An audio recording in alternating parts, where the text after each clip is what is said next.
That's the bottom line of what you're saying, Dale. It's hard to Yeah. find. Nobody knows it's there. And what was the attorney's name? Durham, that did the big thing, the report, and a lot of this stuff came from what they're calling the Durham Annex Yeah. of that report. Yeah, that the Durham report. That's what I was trying to. That's what I was thinking of. Yeah, and The so appendix. and so some of it was there too, and apparently that was never published originally with his original report. Like Congress never saw the appendix, or at least not many of them.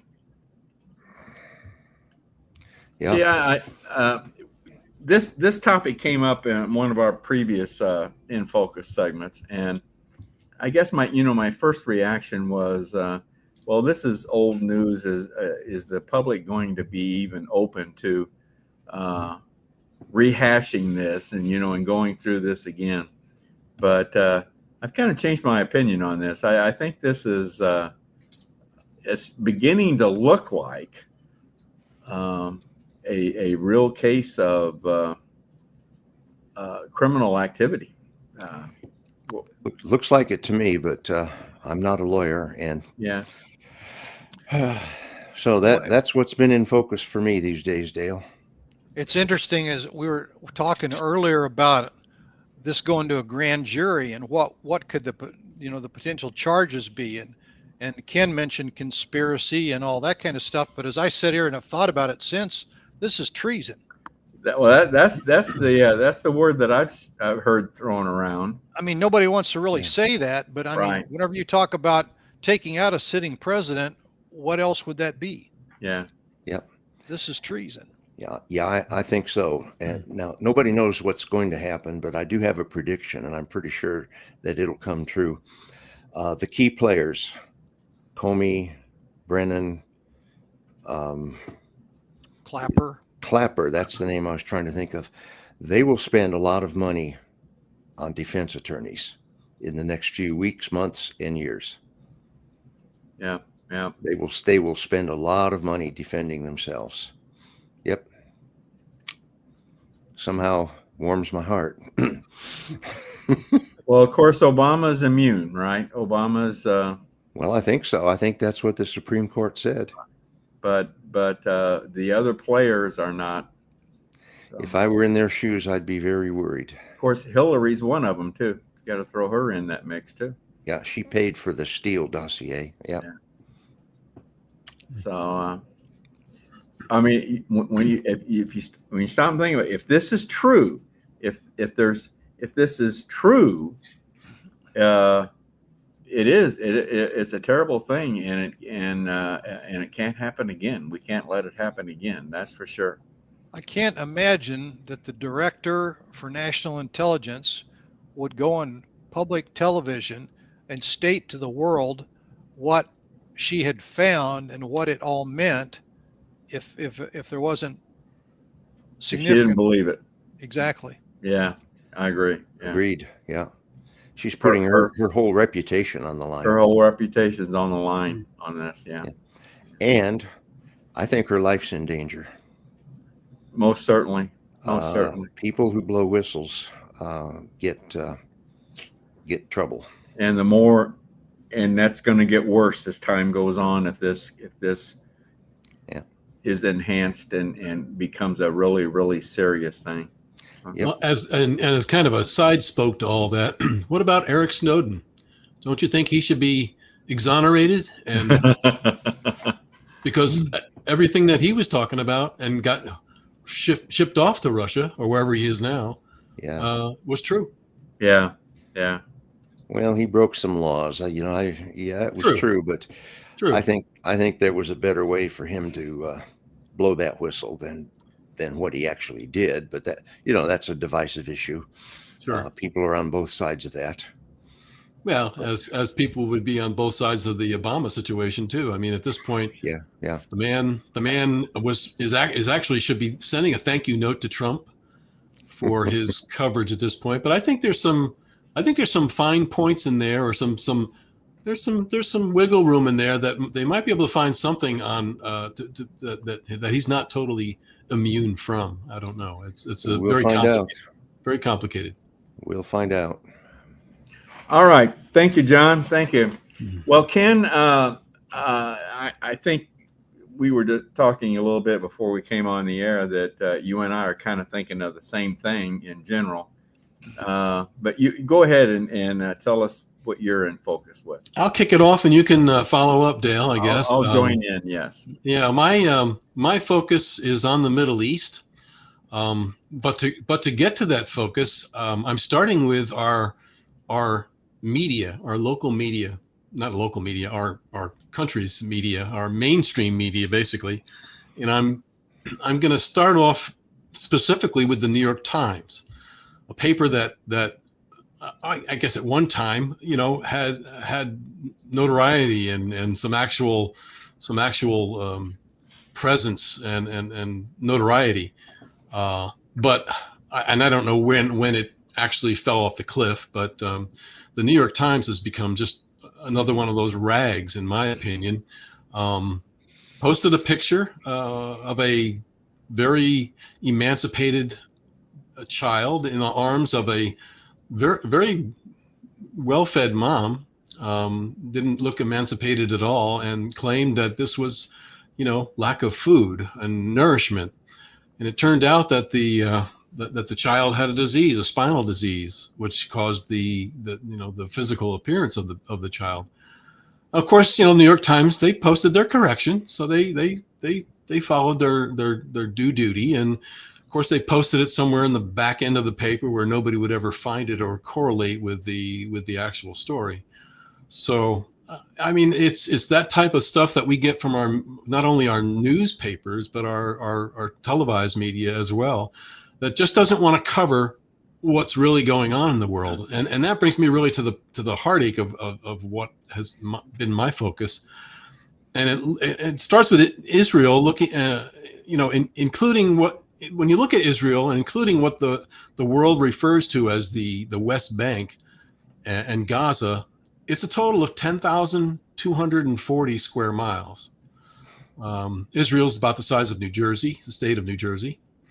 And the Muslim nations that are surrounding it with the same language, religion, and culture is, hang on to your hats, 5,392,668 square miles.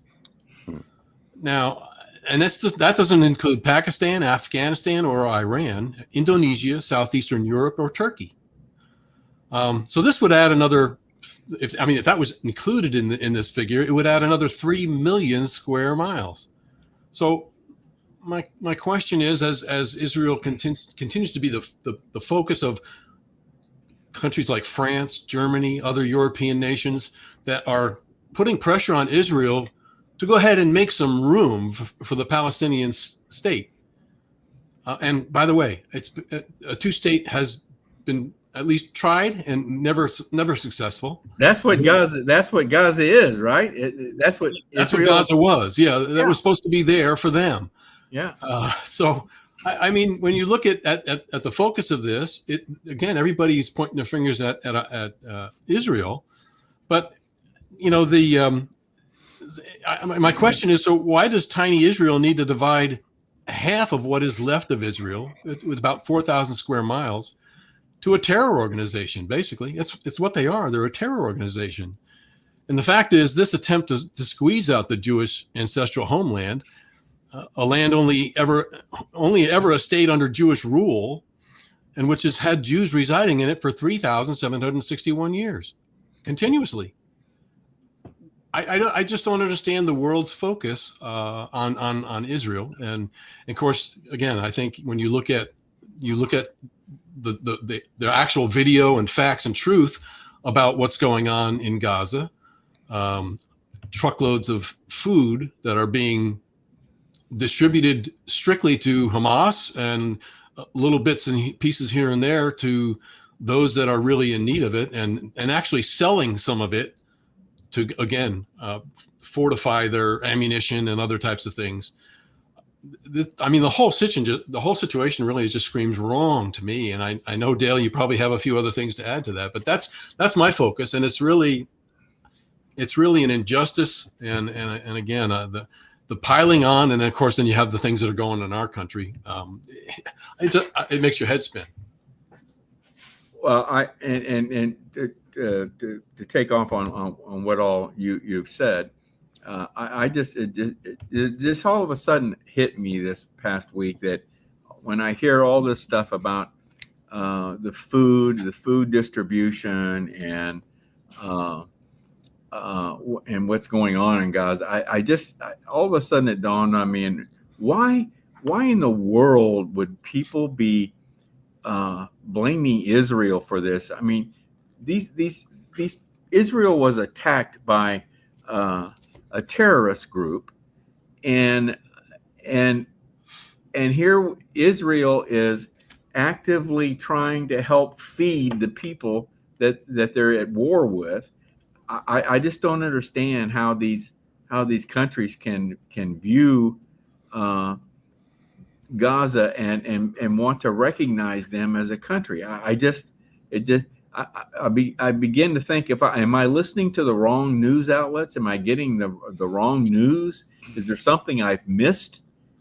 There must be some things that I'm missing, because evidently a lot of people believe that Israel is at fault on this whole thing, and I just don't understand it. It just well, the last thing I'll add, and I'll invite our other two guests tonight to chime in. But when I look at the whole situation, I look at how the world is reacting, and I look at just and I'll call it for what it is, the evil that's rampant over in the Middle East and elsewhere. It truly is biblical. There is a biblical answer and an explanation for it. And those that seek the truth can find it there. Yeah. Yeah, Ken, and along those lines, I do not understand, I never have understood the rise of anti-Semitism. I understand why Muslims don't like Jews. They don't like Christians either, but why so many nations are against Israel, why the United Nations, the UN General Assembly opposes Israel so much, I just don't understand. It doesn't make any sense. And it's leaving me flummoxed. Now, to Dale's question about why some nations are threatening to recognize a Palestinian state in Gaza, I think a lot of those nations who are doing that are in Europe, and they're just controlled by leftist governments, and that's probably why they're willing to do that, because that's been brought out. Their lax opposed to Israel immigration policies over the years have Well, one of the things that came to mind for me, the Hamas terrorist attacks of October 7th, what's that, 2 years ago now? I think it'll be 2 years in October. Yeah. That was so vicious. And where was the New York Times, if we want to mention them, since Ken brought them up earlier, and some of these other people, about actually providing coverage of that? Those people put babies in microwave ovens in front of their parents. They beheaded wives and children in front of their family. They raped daughters in front of dads and moms. I mean, they burned people alive. Every horrible way that you can think of dying, that was all part of their shock and awe attack on Israel on that day, to show them, that, hey, we're really going to get you guys. But I know that there were some things, if you looked at some of the right-wing media and you looked at social media, you could find that stuff.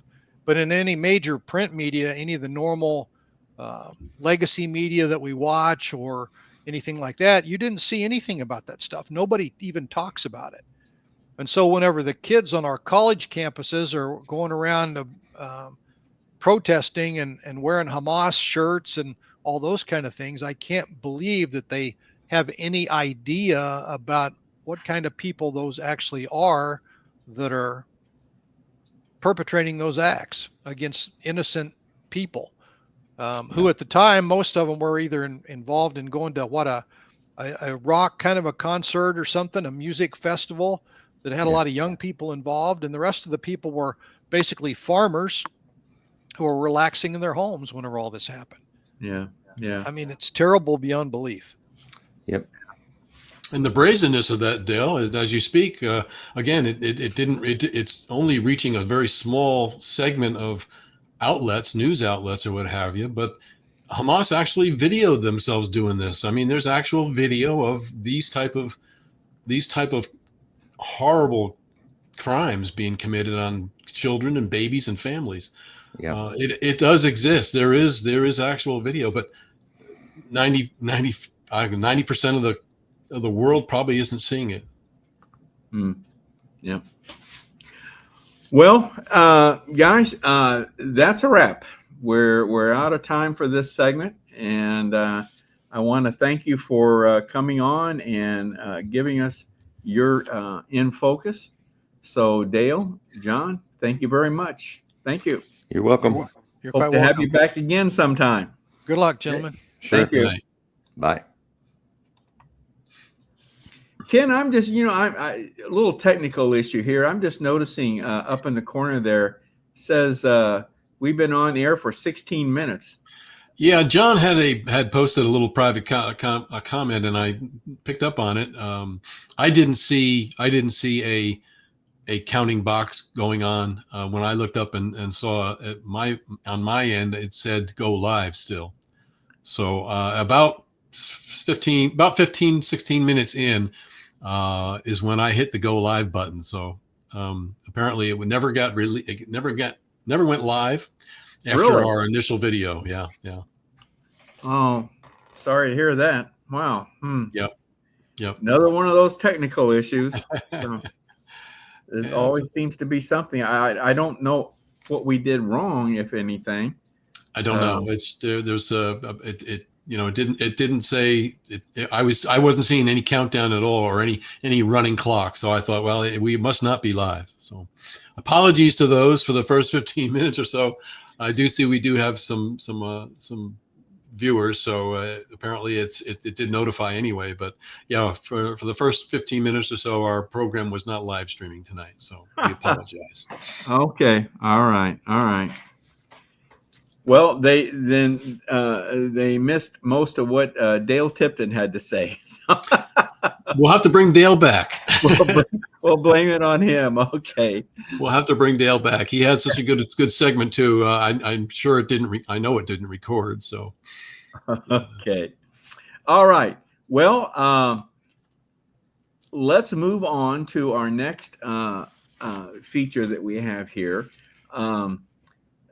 This past week, I caught up with one of our contributors, Ken Whaley, out of Idaho. And Ken wanted to talk about Alligator Alcatraz. And he had been doing some research on Alligator Alcatraz and wanted to talk to me about that and give us some history and some information on all about that. And obviously, we all know that that's been in the news a great deal. So I thought, like I said, I caught up with him and recorded I think a good interview with Ken talking about Alligator Alcatraz. So let's bring that up and listen to what he had to say. Greetings, everyone. Dale Parrish, COS Today host. Well, we have with us Ken Whaley from the state of Idaho to tell us about Alligator Alcatraz. So let me bring on Ken here. Hi, Ken. How are you today, Dale? Good. How you doing? How's everything out in the state of Idaho these days? Quite beautiful. Little on the warm side right at the moment for Idaho, but yeah, it's better than the 10 or 20 below that we get in the wintertime. So I'll take the warm anytime. No kidding. Well, we've gotten a break here of the weather here in Indiana, where they're almost like fall days here, but it's going to warm up again. Anyway, let's get right to it. We're talking about Alligator Alcatraz. And I know you wanted to come on and tell us all about this. So why don't you let's get started on where did the name come from? Let's start there. Okay. Well, Alligator Alcatraz, as you mentioned, actually came by way of the Florida Attorney General James Uthmeyer. I'm hoping I'm pronouncing his name correctly. And it was something that the several people got together, and kind of it became a nickname. But of course, once President Trump heard about it, he really decided that was a great name for the thing. So I think that's what kind of pushed it through and got it truly started as being named that. And of course, the physical setting, well, if you want me to get into a lot of detail about that and why that came about, well, just for some quick history, it was originally a runway built for what was going to be one of the largest airports in all of the United States. This was done actually in the early 60s, and then Nixon shut it down because of environmental concerns. It happens to be right in the middle of the swamp, or however you want to call it. This has been around since the 60s. I wasn't aware of that. Really? Absolutely was. And like I say, now Nixon did shut it down. It's actually in what's considered the Big Cypress Preserve. It's about 39 square miles. It was originally going to be what they called the Everglades Jetport. But then again, when Nixon shut it down, all there was the one runway, which is about 10,500 feet long. So plenty big enough to handle big airplanes going in and out. But again, environmental concerns, that kind of thing, shut the whole thing down. Wow. But again, Alligator, Go ahead. No, good. Go ahead. You're doing fine.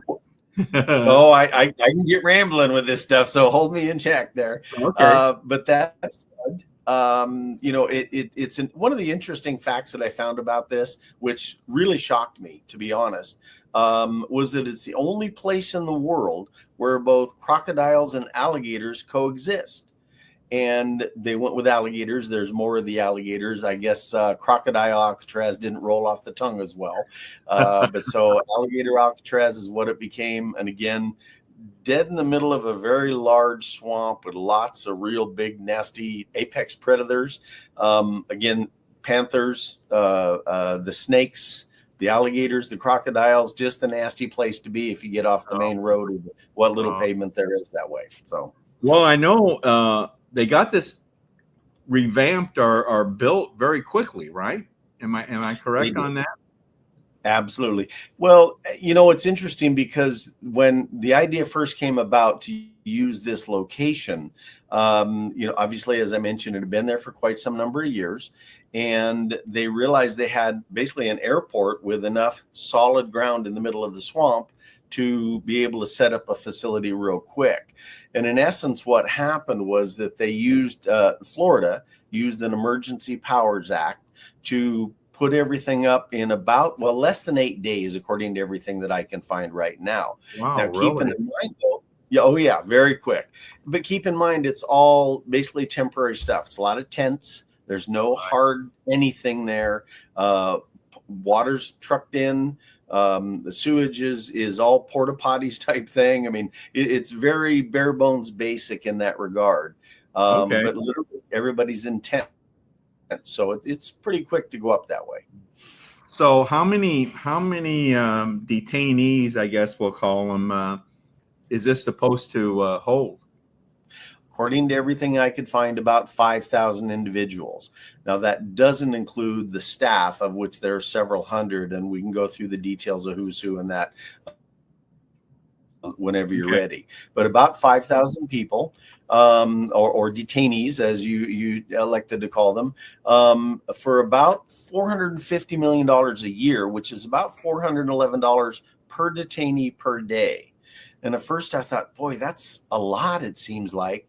But when you consider what New York, as an example, has been doing, where they were putting up in hotel rooms that were charging $300 and $400 a night, and then, of course, destroying the hotels, but that's its own topic. That's relatively inexpensive for the time that they're there. But okay, all right. Well, obviously, the location of it. I doubt that there's going to be anybody trying to escape. Is that the objective, I guess, huh? 2 points. Obviously, the infrastructure of the airport capability being there was a huge aspect to it. They can bring people in, run them through the process. They're only there usually about 2 weeks or so. And then assuming they're to be deported, they're either flying them out, of which several hundred have already been flown out, according to my research, even following up today. And numerous hundreds of others have been flown to other camps where they're then flown out from there. So it's a multi-pronged thing. This is a kind of a one-stop process, right? I mean, processing these people to deport. Is that the objective, basically? That is how I took it. In other words, once most of the folks that were there initially, I'll qualify that, already had criminal charges against them or had been convicted of crimes. As a result, they really had no, what's the word I want? Expectation of due process, because they've already been convicted. As such, being an illegal immigrant, you can immediately deport, to my understanding. As they get more and more people in, especially those that are brought in that don't necessarily have a criminal conviction, but are instead just considered to be here illegally, they do have to go through, quote, due process. Even non-citizens get a level of due process. That said, my understanding is they actually brought in, I want to say it was 12 JAG officers. So basically, they're almost putting it through a military court arrangement. Okay. And even the JAG officers just stay there. They don't commute in and out. Most minor sidetrack here. Most everybody there, the guards, the support staff, everybody like that, they do basically 12-hour shifts for 21 to 28 days, and then they get 7 to 14 days off, depending upon the circumstances, then come back in. So there's not a lot of commuting back and forth. Everybody's in this little 39 square mile area all at once. Now, Kim, when you say convicted criminals, does that mean they were convicted by their home country, or we had already processed them and convicted them in our country? It's my understanding it's a little bit of both. So in other words, if we're able to know as the federal government, I should qualify, if we know for a fact that they had been convicted in their own country and either were let out to come here or escaped or just had done their time and came in, that's that side from their own home country. But many of these folks have basically come here and broken many laws as well. A lot of DUIs, a lot of things like that they were convicted of. Of course, considering all the sanctuary city policies where they should be holding these, the feds ask for a detainer, they ignore it, they let them out, so the feds go in and find them. And of course, that's causing a lot of its own, well, different topic, but it's causing a lot of mayhem inside some of the sanctuary states and cities. Right. But the goal being is they know who these people are. They know that they've committed crimes, been convicted, and so that they're the ones that they're focusing on first to get, i.e. ICE and DHS. Okay.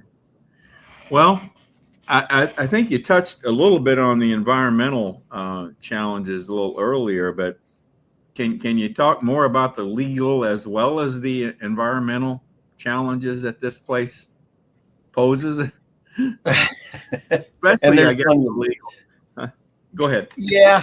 It's, I didn't have an opportunity, and I apologize. I'm going to check my notes real quick just to be certain, because I hate to misstate or give bad information out. But the gist of it is, as you might assume, the left their heads are exploding. I'll put it that way. Right. They're calling it concentration camps and, basically internment program, however you want to put it. So they're going nuts and bringing in every kind of legal aspect of things that they can find. Much like they've done for everything else about Trump and his administration, especially this term. I like the concentration camp comparison. I've heard some of it. I mean, it's not like we're anyway. Yeah. I digress. Go ahead.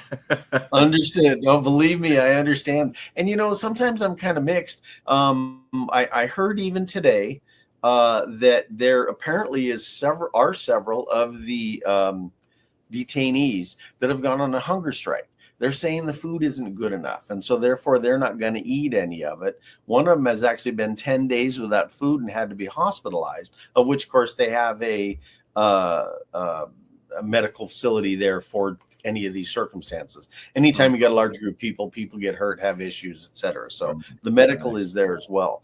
But I literally just heard that this morning when I was doing some research, that several of them have done a hunger strike. And because they're not, but according to what I've read, it's the same food that you would get in any prison in this country. And so suddenly these guys that are basically criminals are saying, well, we don't want to eat the food, so they're not going to eat. Several news agencies reported that it was site-wide, like all the detainees were not eating. My research showed that that's not very factual. Maybe up to 10 out of the, like I say, 5,000 or so that are there are not eating. And again, one bad enough to where he actually was hospitalized. And then he wouldn't eat even in the hospital. So, what are you going to do? Okay. Yeah. All right. So the legal challenges, actually, a lot of that, Dale, just to finish that point, are more about, it's more about the fact that this was built in this swamp. I believe it was called the Big Cypress Preserve. It's my understanding that there are even international treaties and stuff that have been put out on this, and I'm going to draw a blank on the name of this particular swamp, this preserve. And that, again, was why Nixon actually shut the whole project down, because he was getting so much pushback about the environmental aspect. And I kind of get that. You put 5,000 people plus staff in the middle of a very sensitive natural reserve area. I could see where there might be concerns about that. I don't want to see anything destroyed that way either, but that's one of those things. That's one of the main legal battle that they're fighting there right now. The other, just to kind of finish that point, is apparently the defense attorneys for these folks, those that get either can afford to or have family get attorneys for them, apparently they're having a lot of trouble getting to their clients, shall we say. Getting there obviously is a challenge. It's about a 25-mile drive through a lot of swamp on a single lane road. 4-wheel drive required, this kind of thing. And apparently phone service is very spotty. So it makes for hard to have communication with your lawyer, let's put it that way. So that's a big push from the left as well about that, not giving them their due process. Interesting. I never thought about that aspect of it.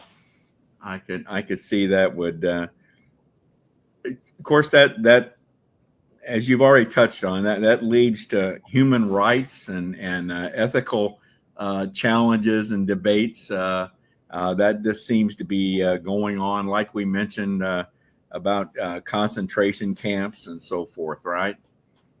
Absolutely the case, sir. And it's not hard to believe. I mean, it gets really hot in Florida, extreme high humidity, especially in the middle of the swamp, the mosquitoes, bugs. I mean, you just only have to imagine camping in a wet, mucky, swamp type area. And there's undoubtedly a lot of discomfort in that regard. But I mean, this is going to sound blunt, but you know what? They broke the law. They're in prison. They're being deported, or at least that's the plan. And what do they expect? I mean, you break the law, you go to jail. I know it sounds blunt and cold, but it's just kind of the way it is, It's not supposed to be a resort. I mean, it's not. Definitely not. No, sir, it's not. And that's not the intent. Plus, the whole goal really is to have about a 2-week turnaround on this.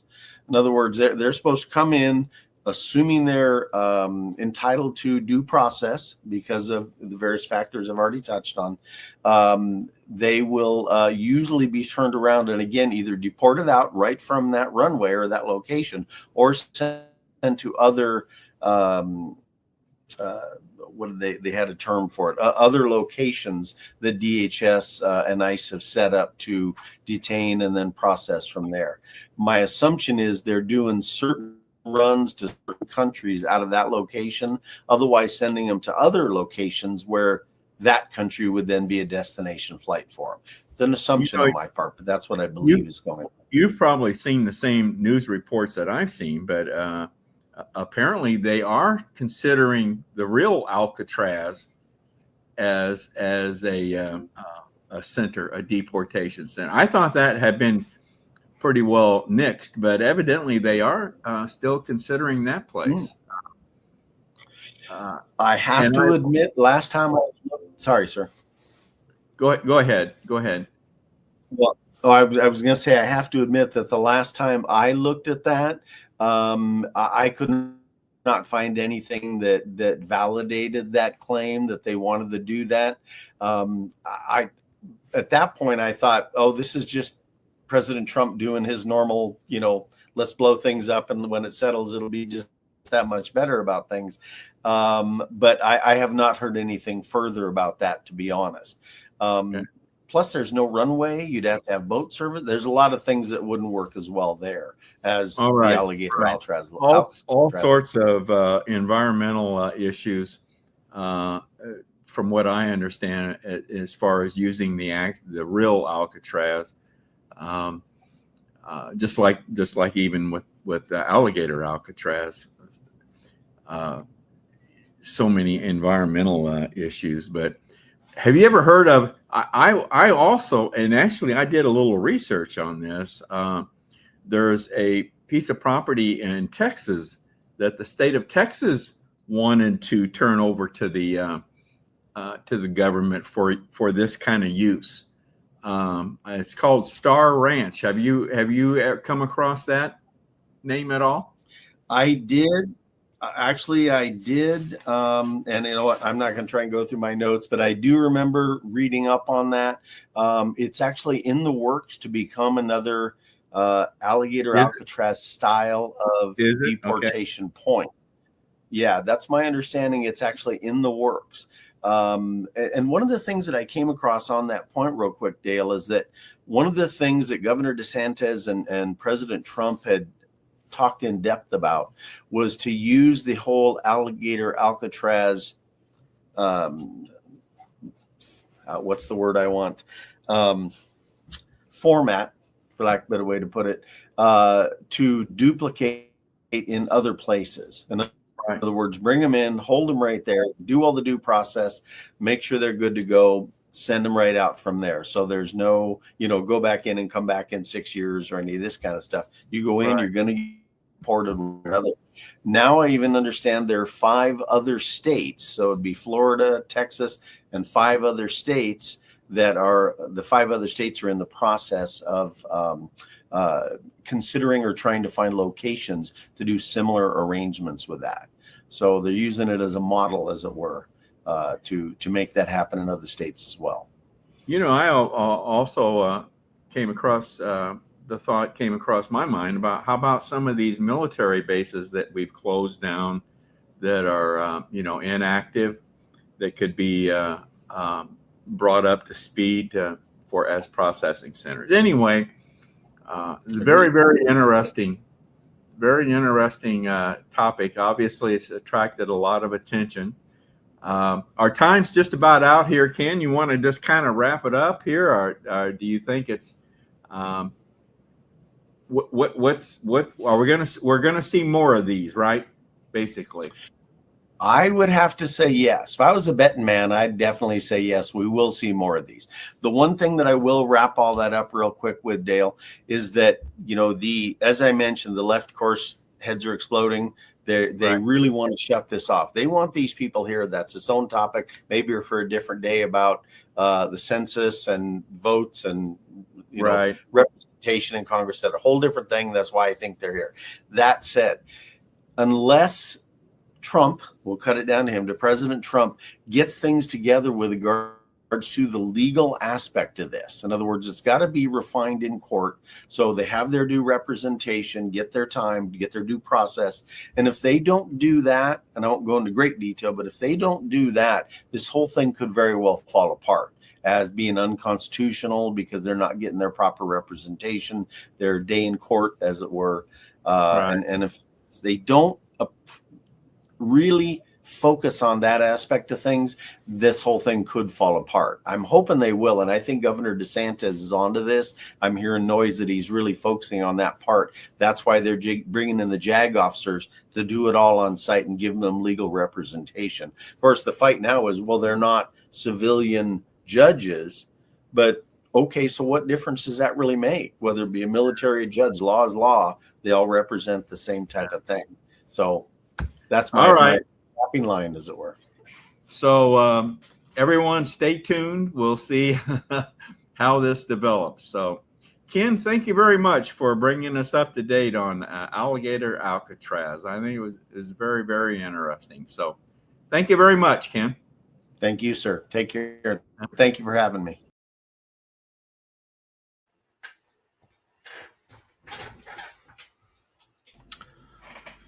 Well, Dale, that was an interesting interview with Ken. I thought that was well done, a lot of good information. And the only thing I could add was, gee, you know, the natural food source they got there. You think they'd be having, you know, gator soup and gator steak every night? I mean, it tastes like chicken, right? That's what I understand. Yeah, I hadn't thought about that.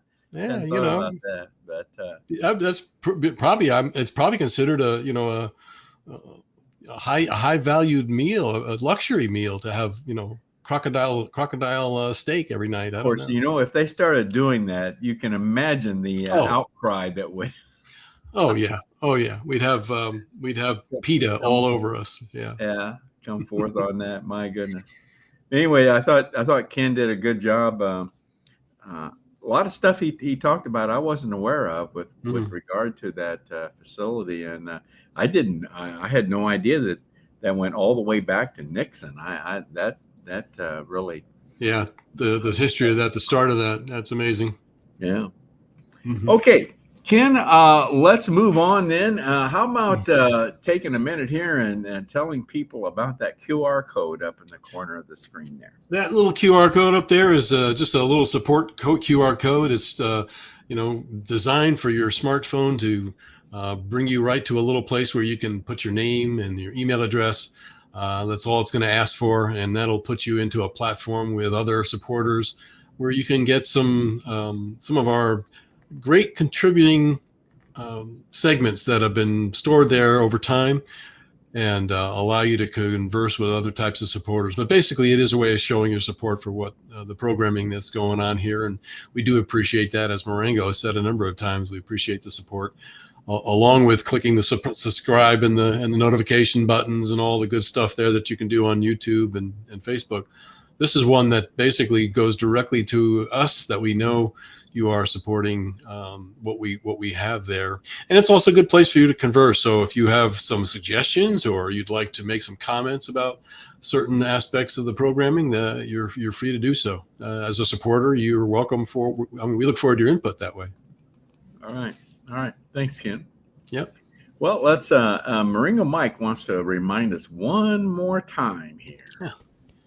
Marengo Mike here, asking you to hit that like, subscribe, and especially that notification bell, so you'll be reminded every time we go live. We really do appreciate your support. Now, back to our program. Yeah, I didn't mean to step on your toes, Marengo. Good job. Well, Ken, every week we like to bring on a little bit from one of our contributors up in the state of Minnesota, David Punt, on Dave's Daily Dose. And I thought he did a good one here for us. Talking about Chelsea Gabbard and all the stuff that she's involved in here that we talked about in the first segment. This is kind of appropriate. So let's listen to what Dave's Daily Dose has to say for us this time. Sounds good.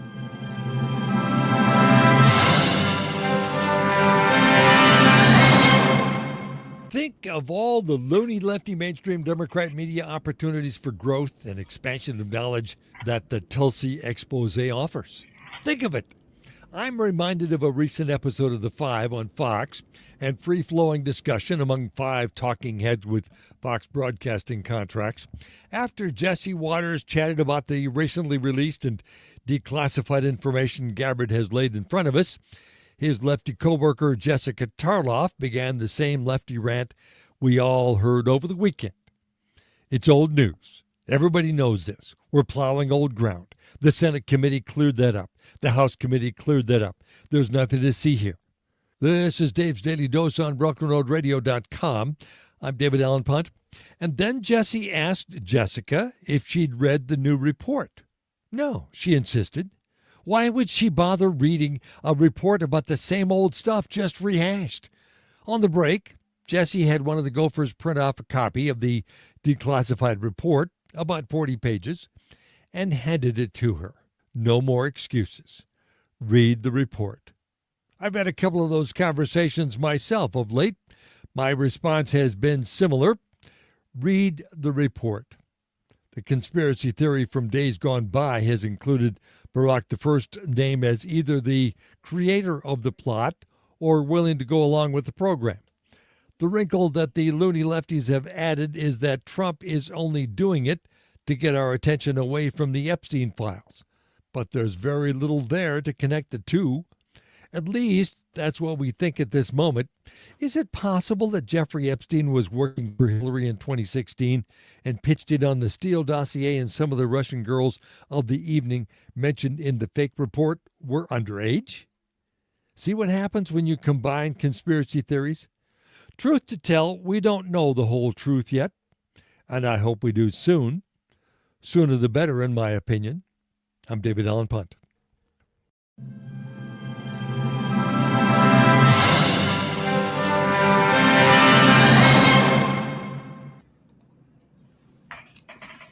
Yeah, Dave's he's on it again, isn't he?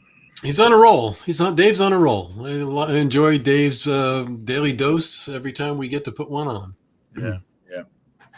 I mean, he sends us, folks. Obviously, you don't see this, but he sends us more than what we can put on here. I don't know how he gets the time to do this, but I mean, he'll send us 5 or 6 in 1 week. Well, the thing is, it's amazing how many of them just fit in with what we're happen to be talking about, or right. So right now it could fit in right with the In Focus programming. Whatever we do, seems to be That's one right. that Dave done. Yep. Yeah, that's right. Exactly right. Always a good fit. Well, coming up in September is a big our annual summit, Convention of States Summit that we have once a year. As I said, it's annual. Last year it was held in Florida. This year it's going to be held in Indianapolis. And Ken and I will be there. We'll be doing some interviews. And we're also going to be hosting a table there to tell people about our experience in creating and handling and doing COS today, and what has gone into making that a successful thing that we do today for Convention of States. So anyway, got a little video here that Ken helped produce here, and let's take a look at that. So Marengo Mike will be leading this off as well. Marengo Mike here with a reminder of an event you're not going to want to miss. The Race to Freedom Summit is going to be held right here in Indianapolis, September 18th through the 20th, and it's coming quicker than you think. So watch the video and get yourself registered for the Race to Freedom Summit here in Indianapolis. See you there.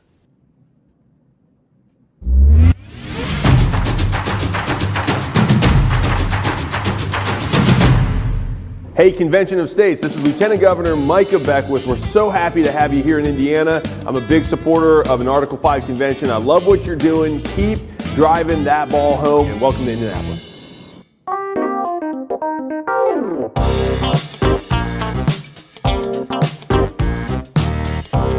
We're checking in at the Sheridan. Come and join us. Protest for race and freedom.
museum. He's a volunteer here.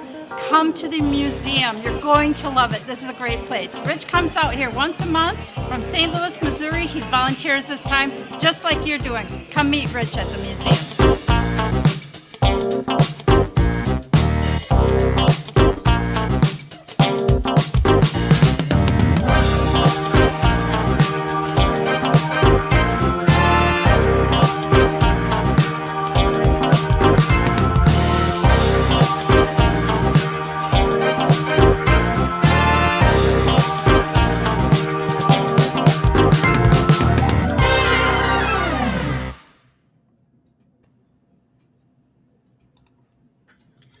Dale, I know that that QR code goes by pretty quick at the end, but those people out there that are registered volunteers are welcome to register. You can simply go to www.conventionofstates.com/summit 2025. So that's where you can register. And time is getting short. I know National likes to have everything in pretty soon so that they can handle all the food requirements and what have you and so forth. But that's obviously the choice of the racing capital of the world was fit the theme of Race to Freedom. So that's how that all came about. And I hope everybody enjoyed that. Yeah. Good video, Ken. Good job. All right. Let's start talking here now about let's show what's coming up here on COS today. Next Monday, August 11th, we'll have another segment on In Focus segment as we do to begin every broadcast. And hopefully this time we'll make sure that we're on air, that we're actually on live. I can't believe that happened. I can't believe. But I have to use that for another blooper reel, Dale. Evidently, that would be a good one. It can happen anytime. It can happen anytime. I believe that's the first, quite honestly. I mean, it just seems like about everything in the world has happened to us over the 6 years or so that we've been doing this. But I don't think I've ever had that one happen to us. So that's the first time for everything, I guess. Anyway, next Monday on the 11th, we'll have our In Focus segment, but we're going to have an interview I did with Brett Sterling, COS State Director in Missouri, and he wanted to talk about the War Powers Act of 1973. Obviously, been in the news here recently with President Trump. So Brett is going to educate us on what that War Powers Act is all about. Okay, that's coming up then on the 11th. Then on the 18th, I caught up with Larry Hudson, our Meet the Founders series leader, and he's finally off of George Washington. And so we're starting now on Ben Franklin. And we're going to do our first segment on Ben Franklin. And Ben, I tell you, Larry just does a terrific job on these things, Ken. And I learned a great deal about Ben Franklin already. That's great. And just give you a little tidbit. Did you know that he was 80 years old when the Constitutional Convention was held, when the Constitution was adopted? He was actually, I think he was 81. He was 70 years old when we declared independence. So, wow. and all these other major founders that we've talked about, Washington, Adams, Madison, he was 20 plus years older than those individuals. So he brought a different perspective to the conversation. You'll find out. Anyway, very, very interesting first segment on Ben Franklin, and Larry does just a terrific job on this. Founders were certainly a very well-rounded collection of people. And, no kidding. Hard to believe that all just came together like it did. And Yeah. Here we are, getting ready 250 years later to celebrate, that's something that's never been done elsewhere in the world. It's pretty amazing. It really is. Yeah. And it just runs so smoothly, right? Well, as you mentioned earlier, we've been divided a long time. It's just, that's right. I think, I thought a little bit about that, and I just to where my mind traveled while some of that was being discussed is I go back just, obviously both of us have lived through a couple different decades of time, and I understand that as you get older, you're supposed to get wiser and you're supposed to have some experience and things, but I don't remember my youthful years being so I don't know, over having this every day, this political division, this political strife going on. You just kind of lived life and enjoyed it. I find, again, I didn't get dragged into you've mentioned this yourself before. I didn't find myself being anywhere involved in politics in any way until just really, 2016 is when I joined Convention of States. So maybe 14, 15, maybe I was starting to get a little annoyed and a little more attentive. But most of my life, I didn't wake up every day and hesitate to turn on the news or see what was going on next in politics. It's just, I guess some of it, I blame some of it on social media and this 24-hour news cycle that we've gotten ourselves into. There used to be a time where it took a pause. So I think it was after that's a good topic, Ken. We ought to devote a segment to that. Sometime. Yeah, I mean, after the 6 o'clock news, it got shut down, and you went on to bigger and better things, and you listened to Walter Cronkite or whoever it was, at 6 o'clock, and the news was over, and you went on and you lived life a little bit. But now it just follows you around on your phone, everywhere. We should probably look at that. Yeah. Yeah, folks, this segment was not planned. Okay? Not at all. This was not on our schedule. This was one of my new focus rants that I just came up with. All right. Anyway, I think I was getting ready to talk about our next roundtable coming up on August 25th with John Ackerman hosting. We're going to be talking about birthright citizenship. So that'll be a good topic that we'll be discussing there. As usual, anyone that has a question or a comment about our program, drop us an email at raiseyourvoicecos@gmail.com. raiseyourvoicecos@gmail.com. Okay. Well, let's get us another installment here of what we call COS Basics.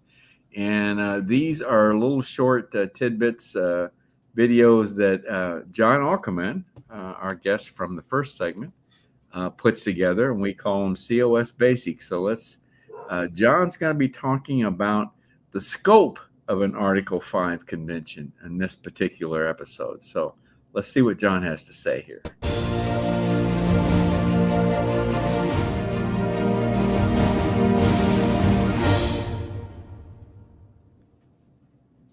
John Ackerman for Convention of States, Indiana. In this episode of COS Basics, I'm going to consider the truth that the scope of an Article 5 convention can be limited. In fact, it will be limited. And as I've said before, much of what I'm saying is not original with me. You can find it on conventionofstates.com. This time, Rita M. Peters, Doctor of Jurisprudence, writes, "The scope of an Article 5 convention can be limited." Article 5 naysayers claim that at an Article 5 convention, our entire Constitution will be opened up for surgery, including the Bill of Rights. There goes freedom of speech, there goes your Second Amendment, etc., and so on and so forth. Well, this is wrong as a matter of fact, precedent, and logic. First of all, fact.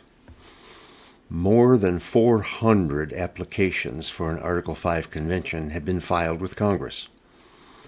The reason we've never had one is because there have never been 34 applications seeking a convention for the same purpose. This fact demonstrates that the purpose or scope specified in the applications does matter. And only when 34 states agree on a given topic will the convention even be triggered. Number 2, precedent. When states convene in convention, they always have a particular purpose and a specified topic. For example, the purpose of the 1787 convention, commonly called the Constitutional Convention, was to, and get this, quote, render the federal Constitution adequate to the exigencies of the Union, close quote. Third, logic.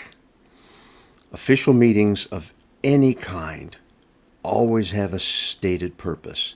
We call it an agenda. There is just no other rational way to conduct business. The conclusion of this, the fact, the precedent, and the logic, the conclusion is that the Convention of States project application limits the scope of an Article 5 convention to proposing amendments that, 1, impose fiscal restraints on the federal government, 2, limit the power and jurisdiction of the federal government, and 3, set term limits for federal officials and members of Congress. States cannot broaden the topic that was identified in the 34 triggering applications. Contrary conclusions have no basis in fact, law, or history. And so I repeat Attorney Rita M. Peterson's point: the scope of an Article 5 convention can, and I will say will, be limited.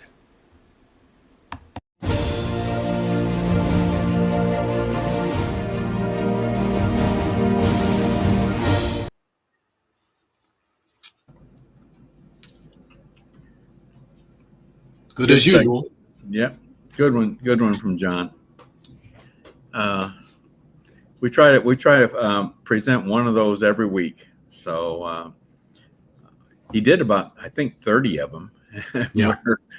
where when we run out of when we get to the 30th one, we'll start over. So because they're always good ones. They're the basics, and that they're called the COS basics for a reason, because they're a basic to what we believe in and what we stand for.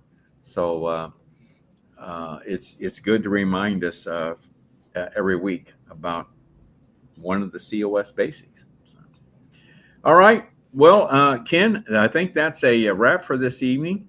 Once again, I want to apologize to our viewers how the way we started out this evening, and unfortunately missed a little bit of our the beginning of our broadcast, but we'll certainly pay a closer attention to that particular item in the future. That's for sure. So, Ken, any comments or anything from viewers that we need to show up this evening? No, nothing there. And yeah, I don't want to start anything else. I'll get on another rant altogether. As I said earlier, there's just so much that we could actually keep on going on. We need to save a little bit for tomorrow. And of course, by the time next week comes, there'll be another whole list of things that we could talk about. Yeah. So. Yeah. Seems to be. Yep. All right, Ken. Well, have a good evening, bud. Let's let Marengo Mike close us out here. And when Marengo Mike is finished, then we'll automatically sign off. So everyone have a good evening. Thank you for tuning in this evening. Night. Marengo Mike here with a reminder that our work to raise the bar on making our federal government accountable to the people is only halfway done. We need to grow our grassroots army of citizens every day to fulfill the vision of our forefathers and keep our land free and prosperous. So, If you have never signed the petition to show your support, use that QR code and do that now. While you're there, why not kick it up a notch and volunteer for many of the positions available where your talents can make a difference as we march into a new year. Thank you, and God bless.